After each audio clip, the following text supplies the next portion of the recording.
അസ്സലാമു അലൈക്കും വറഹ്മത്തുള്ളാഹി വബറകാതുഹു. ബഹുമാന്യരായ സഹോദരങ്ങളെ, സുഹൃത്തുക്കളെ, പലപ്പോഴും പല പള്ളികളിലും ജുമുഅയുടെ സമയം വ്യത്യസ്തമാകാറുണ്ട്. ചിലയിടത്ത് 12:30 ആയിരിക്കും, ചിലർക്ക് 12:40 ചിലർക്ക് 12:45.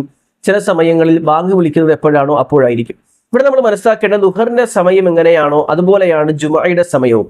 ഇപ്പോൾ ഹദീസുകൾ കാണാൻ കഴിയും. അനസ് ബിൻ മാലിക് റളിയല്ലാഹു അൻഹു ഉദ്ധരിക്കുന്ന ഹദീസ്, അന്ന നബി സ്വല്ലല്ലാഹു അലൈഹി വസല്ലം കാന യുസല്ലിൽ ജുമുഅത ഹീന തമീലു ശംസ്.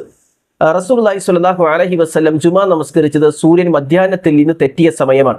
അപ്പം സൂര്യൻ മധ്യാഹ്നത്തിൽ നിന്ന് തെറ്റുന്നത് മുതൽ ഒരു വസ്തുവിന്റെ നിഴൽ അതിന് തുല്യമാകുന്നത് വരെയാണ് ദുഹറിന്റെ സമയം. ആ രൂപത്തിലാണ് ജുമഅയുടെ സമയം നിശ്ചയിക്കപ്പെട്ടിരിക്കുന്നത്. അതുകൊണ്ട് തന്നെ ദുഹർ ബാങ്ക് വിളിക്കുന്ന സമയം മുതൽ, അല്ലെങ്കിൽ സൂര്യൻ മധ്യാഹ്നത്തിൽ നിന്ന് തെറ്റുന്ന സമയം മുതൽ ജുമഅയുടെ സമയം ആരംഭിക്കും. ഇനി ജുമഅയുടെ സമയം ഒരു കൃത്യമായ സമയത്ത് തന്നെ ആക്കേണ്ടതുണ്ടോ എന്ന് ചോദിച്ചിട്ടുണ്ടെങ്കിൽ അത് നമ്മുടെ സൗകര്യത്തിനനുസരിച്ച് നേരത്തെയും, അഥവാ ലുഹറിന് മുമ്പ് എന്ന രൂപത്തിലല്ല, ലുഹറിന്റെ സമയമായ ശേഷം ഉടനെയോ അല്പം വൈകിയോ, 12:45, 12:40, 12:30 എപ്പോഴാണോ ലുഹർ അതനുസരിച്ച്, ചിലപ്പോൾ 12:35 കഴിഞ്ഞാണ് ലുഹറെങ്കിൽ അത് കഴിഞ്ഞാണ് നമ്മൾ നമസ്കരിക്കേണ്ടത്.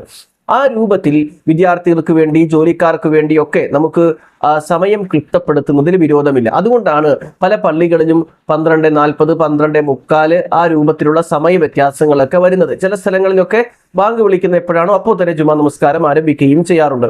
ഇതാണ് ആ വിഷയത്തിലുള്ളത്. പ്രത്യേകിച്ച് ഒരു ആശയക്കുഴപ്പത്തിന്റെ വസ്തുതയില്ല. ജുമഅയുടെ സമയം എന്ന് പറയുന്നത് ലുഹറിന്റെ സമയത്തിന് തുല്യമാണ്.